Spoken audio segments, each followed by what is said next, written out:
Life is good. You know what I mean? Get on the weekend like usual. Way off in the deep end like usual. People swear they past us, they doing too much. Haven't done my taxes, I'm too turned up. Virgil got a paddock on my wrist, go nuts. People call me sipping, want some case or what? Someone hit your block, I'm telling you if it was us. Manor House in Rosewood, this shit too much. Working on the weekend like usual. Way off in the deep end like usual. People swear they past us, they doing too much. Haven't done my taxes, I'm too turned up. Virgil got a paddock on my wrist, go nuts. People call me sipping, what's okay, so what? Someone hit your block, I'll tell you if it was us.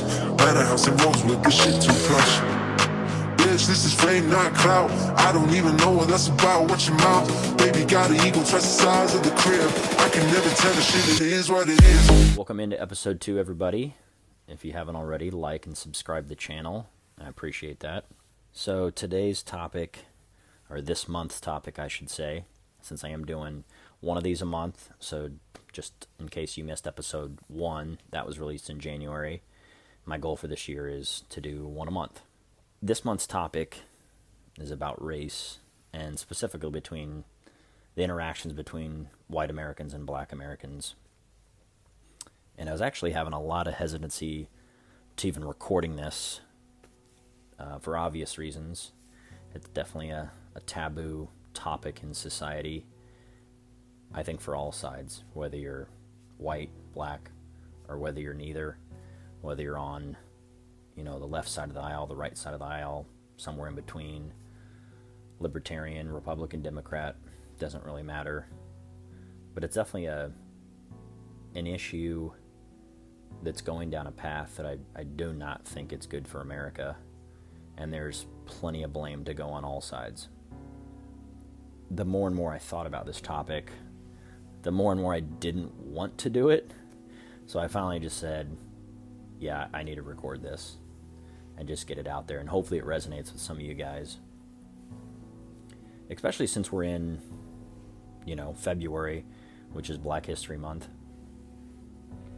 And especially since, to be fair, white Americans and black Americans have a unique relationship, as we're all aware of how this country came to be. The topic of race can obviously be super controversial and super touchy and drive up a lot of emotions.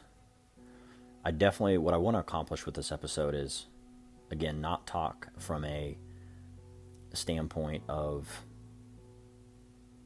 I'm the moral arbiter of truth, or that I have some secret that the rest of the world doesn't.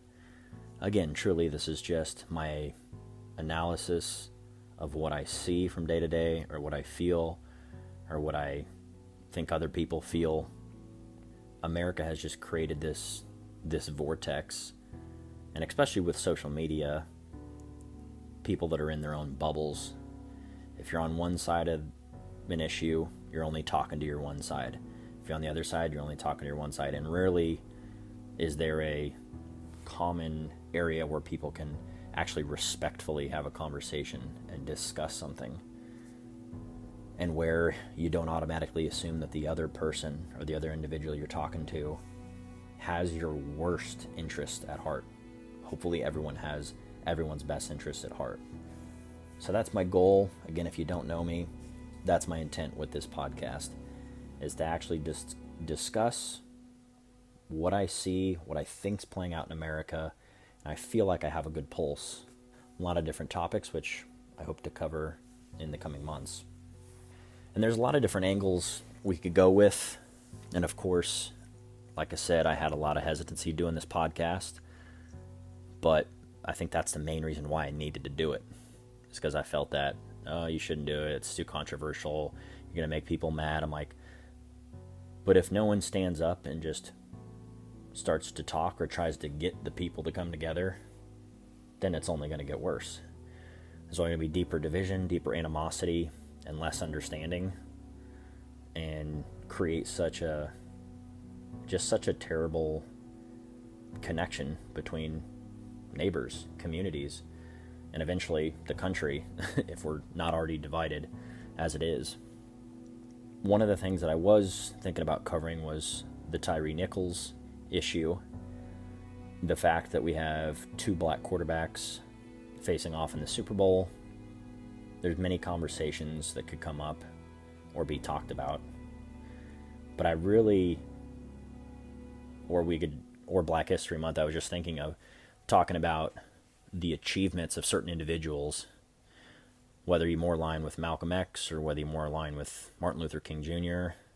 There's, of course, tons of other black individuals you could point to that are worthy, and there's tons of topics on that. But the main point that I feel like I wanted to discuss is just how we interact and how we discuss. Because there's so many different angles of race, and there's such a spectrum, right? It's, how is race viewed within the Black American community towards white people?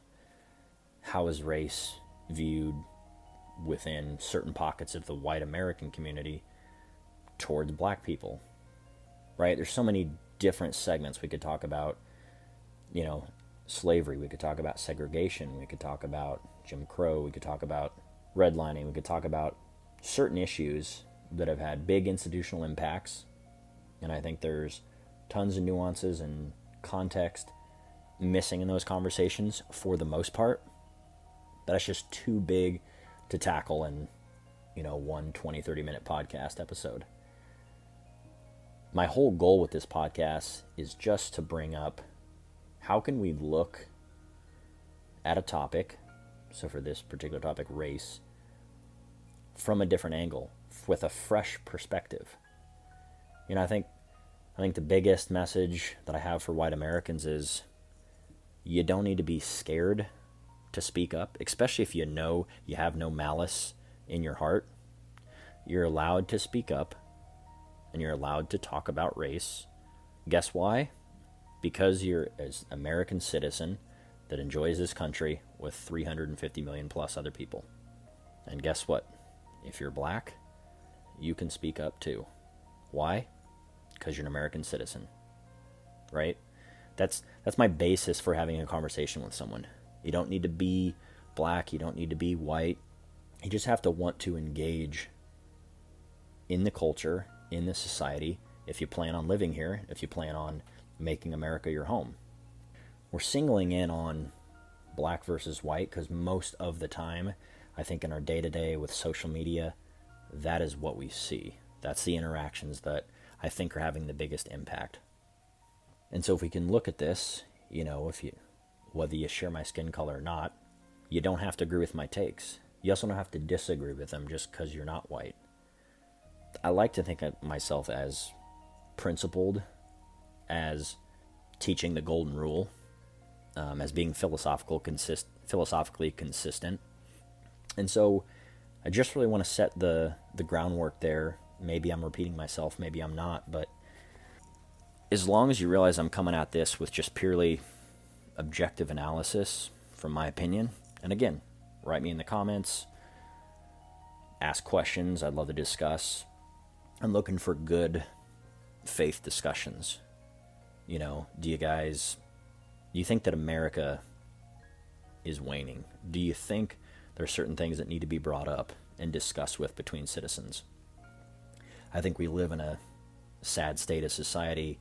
If you really want to say something, but you're fearful of being called a racist, or being fearful of losing your job, or fearful of being a social pariah, to speak up. But I truly, truly, truly believe the people that want to honestly engage in topics, that we can actually move the ball forward.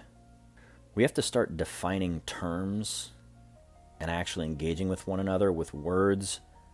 When I say X, it means X to you. Not when I say X and it means Y to you or means Z. We have to get on the same page with our communication. And the biggest thing I see is the Super Bowl, when there's been a media and sports narrative about celebrating the fact that it's the meeting for the first time of two black quarterbacks in the Super Bowl, which is it's cool. It's an accomplishment. It's a fact. Since it's a first, it should definitely be recognized. But let's just talk about the terms for a second. Patrick Mahomes has a white mother. Her name is Randy. Patrick Mahomes has a black father. His name is Patrick Mahomes. If we just say the word black, does that mean 100% black? Well, not in Patrick's case. It's 50% black. And you may be going, oh my gosh, Alex, come on. No, but I'm serious. The communication, understanding terms, defining things matter when we have a discussion. And I believe, and I may be wrong, someone can fact check me, that Jalen Hurts, his mom actually has some Asian descent. Again, this is not to discredit just because the fact that they're non-white. That's not my point here. My point is, what if we had two fully 100% black Americans that were participating and had no Asian descent, no European descent or white descent? They're technically still not the same thing. So again, I want to ask the person I'm talking with, what are your terms of defining stuff? And we'll go a little bit deeper with this, but Patrick Mahomes is 50% white and 50% black. I don't know about you guys, but I believe all races to be equal. I believe all individuals to be equal. So if we're just going to call it that, what if Patrick Mahomes is only 25% white or 25% black? Would we still use he's a black quarterback? What if he was only 10% black? Would we still... You get my point here. I want to be able to discuss terms and be on the same page with someone. I'm not trying to be facetious. I'm not trying to discredit any accomplishments. I truly, to be able to have a conversation, we have to be able to talk about things on the same level playing field. The bigger reason that matters is because of the terms when we do discuss, let's say, the topic of just racism. You claim someone's being racist towards someone. Okay. What does that actually mean? I've heard multiple definitions. Does racist mean that you just believe that that race is inferior to you just based on the fact of the color of their skin? Does it mean that you're just prejudiced towards them, right? Does it mean maybe you don't even think differently of their skin color, but it's because you're in power in a certain category and that particular race is doing worse than you? I see so many different definitions. I see things being called racist, which I see it happen. I go, there's plenty of other plausible explanations here. But if you want to see race in something, you'll see it. You will see it. And this is why I say people have to be very clear with their terms. Take the Tyree Nichols example. If you're not aware, an absolute abomination of police work here. And here's the thing. I have family members that are amazing police officers.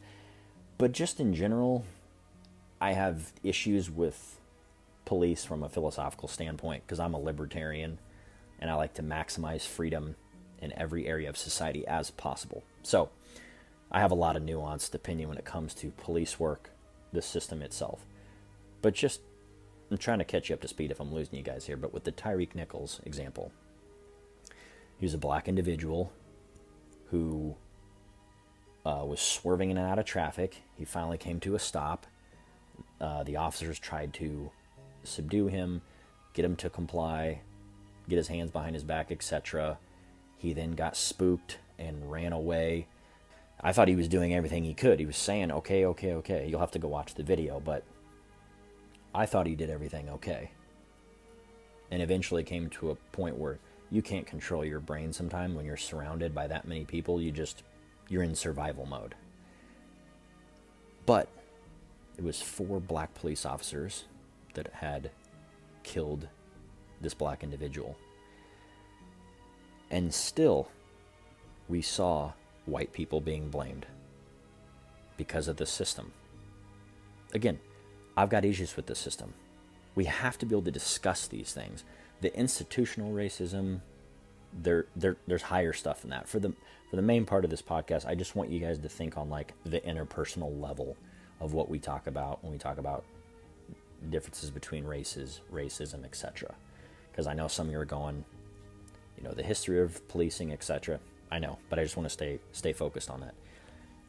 If 4 black police officers kill a black individual unjustly, it was pretty terrible. If you have the stomach for it, you can watch the video, but it's pretty ugly. But for that to be spun, for example, CNN, there was an opinion by Van Jones that said 4 black officers killed a black individual.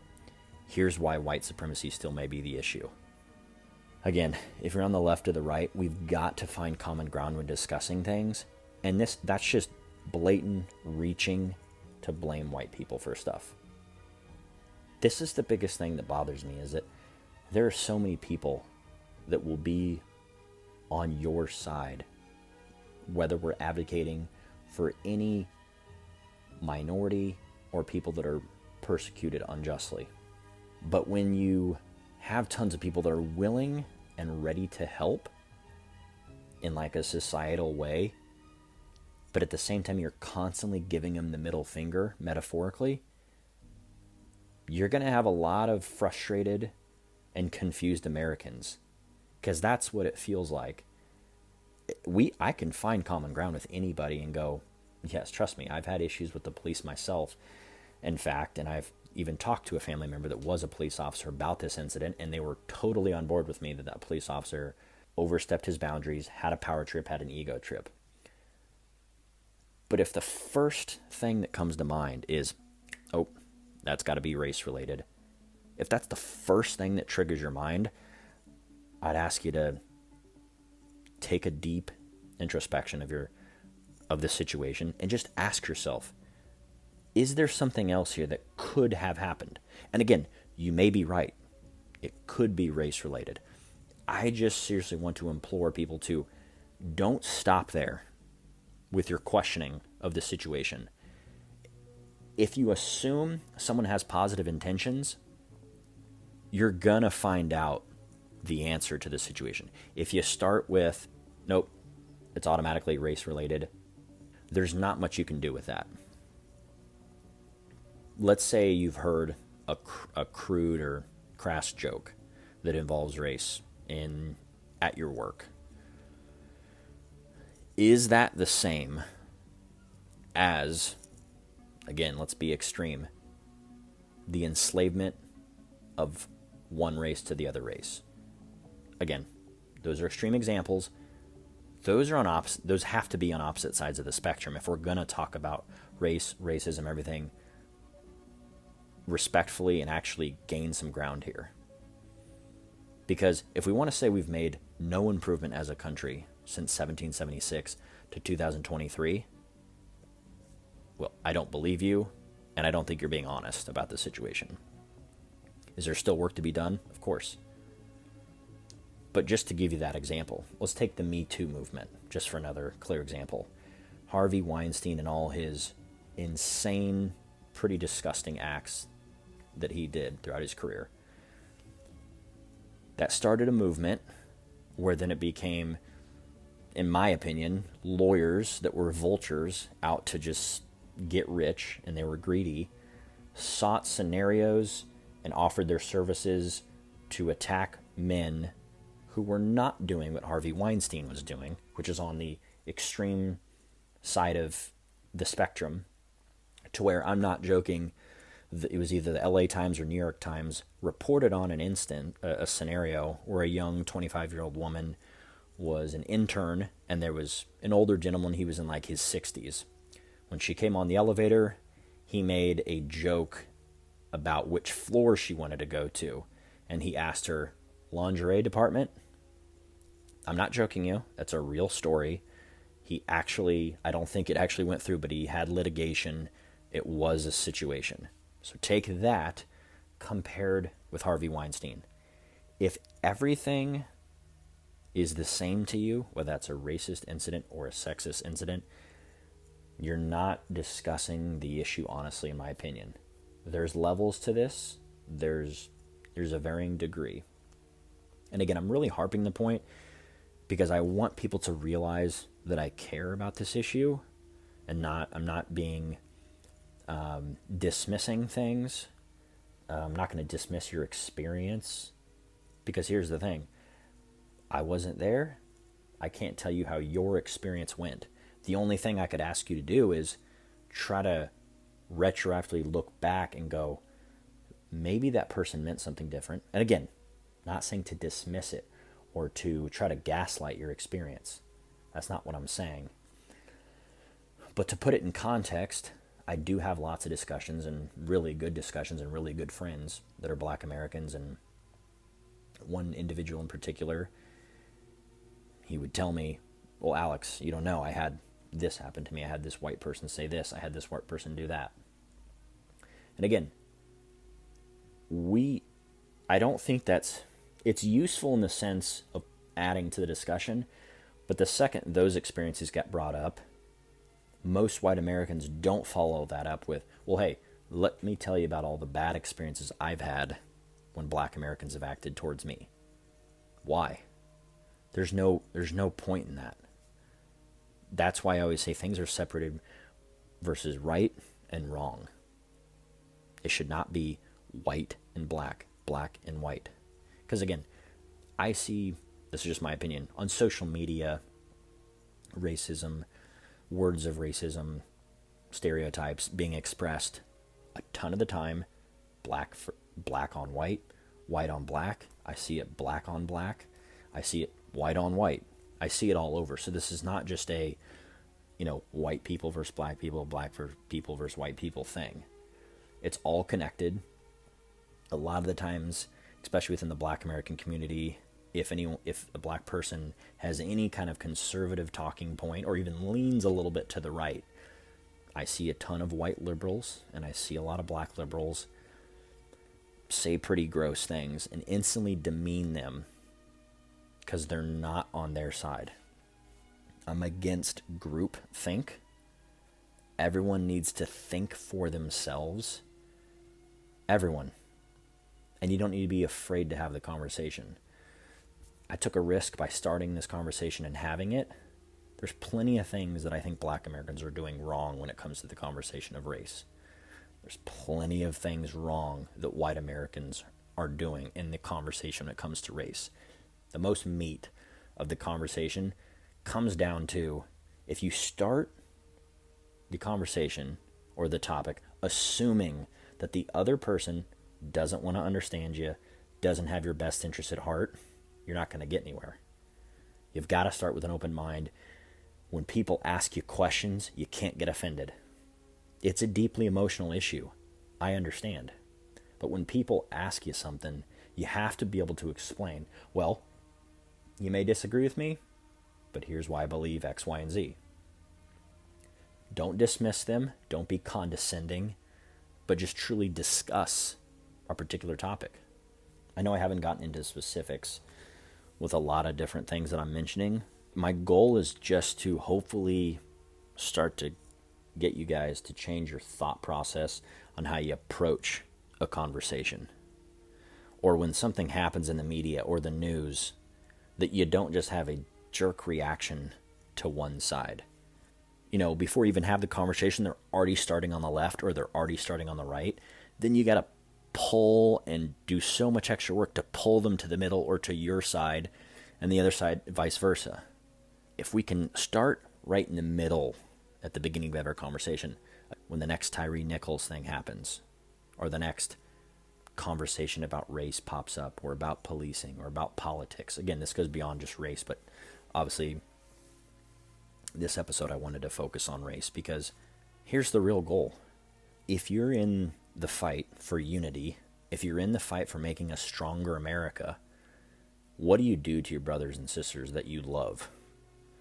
Do you just stay quiet even though you know there's some uncomfortable truths? No, right? There's a good saying, you don't stab your friend in the back, you stab them in the stomach. Although I don't recommend stabbing anyone, but you get my drift. Because you care about them. Because you actually see that person and go, your thinking is going to lead you down a path that's wrong. Let me put myself in the shoes of a Black American. If I'm walking around every day, and again, I just say this because I want to plead with a lot of people that this is on their mind all the time and it's a hang up for you. I can't convey it through a simple conversation. It takes time, of course, but white Americans are not going around thinking negatively of you if you're a Black American. I promise, as much as the media wants you to believe, it's not happening as much as you think. If that's your belief. And some of you, if you already agree with me, you go, I know, we're trying to convince people that white people are not racist or inherently racist. We're only highlighted to stories where we see it, right? And that can go for both sides. If certain things are highlighted, that kind of becomes the norm. That becomes a stereotype, whether it's true or not true. We see it on social media and it's amplified. But I want to leave you guys with this question. If you're truly in the fight for unity and you actually want, specifically, I know there's not leaving people out just on purpose, but specifically white and Black Americans have a unique relationship. So I think it's the first thing that we need to fix, and at least starting a conversation, discussing things in a fresh, new light. Not white people pandering to Black people just because you don't want to be seen as a racist. I don't mean Black Americans preaching to white people, even though you may want to disagree with certain points, but you don't talk because that means you'd be a racist. It's the conversation is not starting on the right foot, in my opinion, to discuss any topic that touches race. I think it's a toxic relationship. I mean, if we want to break it down to a family or relationship status, it's a toxic relationship where both sides don't understand each other all the time. And so therefore we hold pockets in our mind, negative thoughts about the other, so that we don't improve, or we try to just, let's try to get along. Here's a big point. I know there's certain pockets of the Black American community that are okay with segregation, or self-segregation, I should say. You know, supporting Black businesses, supporting Black banks or restaurants, going to Black barbers, Black schools, Black colleges. They just want to be in a Black community. There's no issue with that. There's no issue. But if a white American were to espouse that, that would be deemed racist. I mean, just think about it for a second. Someone on television or on the media saying, yeah, I just prefer to be around white people. I want to go to white schools. I want to go. No one says those specific languages, but we do see it all the time from the Black American side, which again, I don't have an issue. Just skin color is not a value of mine. If you really break it down, I would assume that when you say all that stuff, what you more mean is the heritage, the culture. You like stuff about your culture. There's nothing wrong with that. The same way white Americans, in my opinion, I don't know. I just don't associate with enough people that have that thought process.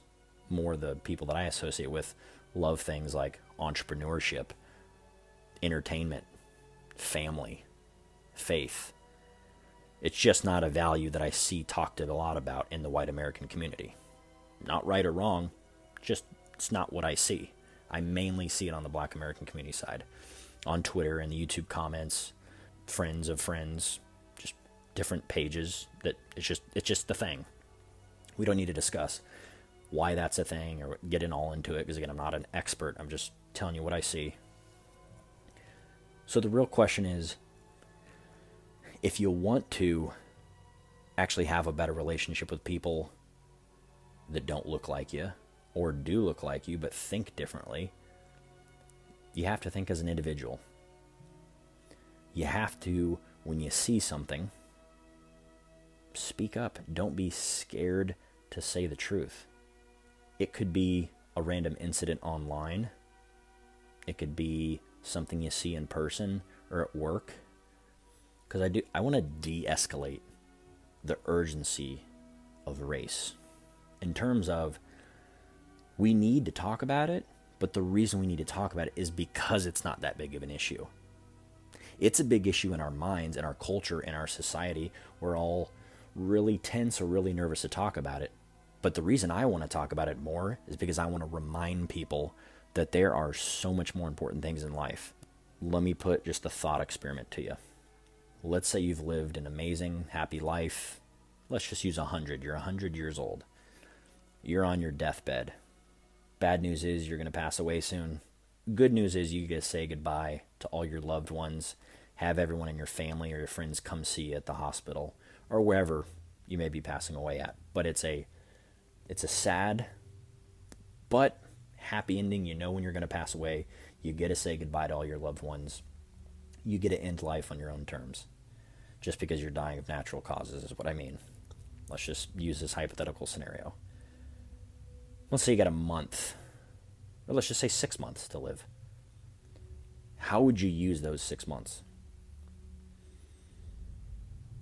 Would you spend it talking about about how this black person was so racist towards you in middle school, or how this white person was so rude to you at the grocery store, or how terrible the cop institutions are, or policing is, or how terrible something happened, 10, 20 years ago to you, or how rude your family member was to you that doesn't share your same skin color? You have limited time left on this ball of mud. It's the only life that we know of that we're guaranteed. How would you spend your time? Do you think you would spend your 6 months thinking about that? Or would you be watching videos of your daughter playing basketball? Or your brother having fun with you guys? You guys had a Super Bowl party. Would you be cutting up, talking about memories, about going to the amusement park or the movies or that hilarious car ride that you had? Think about the stuff that you would talk about your last 6 months of your life. If you can honestly say, nope, I would still want to talk about race, I would just say you really want to analyze what your priorities in life. Because I don't think they align with 99+% of Americans. I think for your average American, they don't have time to think about race. Now you may argue, no, Alex, they need to because we need to fix some things. I'd go back to, how are you starting the conversation? Are you starting the conversation on an even playing field where you're not assuming who's guilty and who's not guilty right out the gate? Or do you already have it set in your mind, I know who the guilty party is, and that's where I'm going to start my conversation? I don't think you're going to get much good results from that, even if you do have a good cause. Even if I already agree with you, how do you approach the conversation? So again, for your average American, I just want to set people's mind at ease. We are more connected than we are divided. I'm not trying to use some cheesy campaign slogan, but I truly do believe that. Think about your average American's day. You get up 7, 8 in the morning, you travel to work, you got a commute, you're dealing with a boss, coworkers, you get off at 5 o'clock, you got another commute home, maybe you got to drop the kids off, maybe you got to get them to practice, you got to eat some dinner in between there, maybe you have some time for some entertainment, maybe a TV show or a movie you watch with your wife, you got to put the kids to bed, you got to worry about the bills, you're thinking about your next day at work. Do that Monday through Friday, and then what are the weekends typically for? College football, pro football, watching your kids, maybe they have games on the weekend, whatever your hobby, whatever your thing is to do. And then Monday comes, it's rinse and repeat. Where in that timeline and schedule does your average next door neighbor American have time to fit in, gosh, I just hate black people? Or, man, I really dislike white people. Man, I hate white people. I'm laughing because I hope you'll agree with me that the majority of Americans are not going through their day-to-day thinking about race in a negative term, out for blood and going, I want to make this white person's life miserable. I want to make that black person's life miserable. I don't believe it's happening. Think about time. Think about the average American, what they're doing. If you're so perplexed right now, then sure, leave a comment or reach out to me privately and let's have a discussion about it. I'm here to learn, but I also think I have some good insight to provide as well. The whole goal is unity. The whole goal is discussion, common ground, and actually figuring out a plan for the future. Much love, guys. Thanks for tuning in. I can never tell the shit, it is what it is. Working on the weekend like usual. Way off in the deep end like usual. People swear they passed us, they doing too much. Haven't done my taxes, I'm too turned up. Virgil got a paddock on my wrist, go nuts. People call me slipping, what's okay, so what? Someone hit your block, I'll tell you if it was us. Ran a house in Rosewood, this shit too plush. Bitch, this is fame, not clout. I don't even know what that's about, watch your mouth. Baby got an ego, twice the size of the crib. I can never tell the shit, it is what it is. Say what I had to and did what I did. Never turn my back on FPG, God forbid. Virgil got a paddock on my wrist, doing front flips. Giving you my number, but don't hit me on the dumb shit. Working on the weekend like usual. Way off in the deep end like usual. People swear they passed us, they're doing too much. Haven't done my taxes, I'm too turned up. Working on the weekend like usual.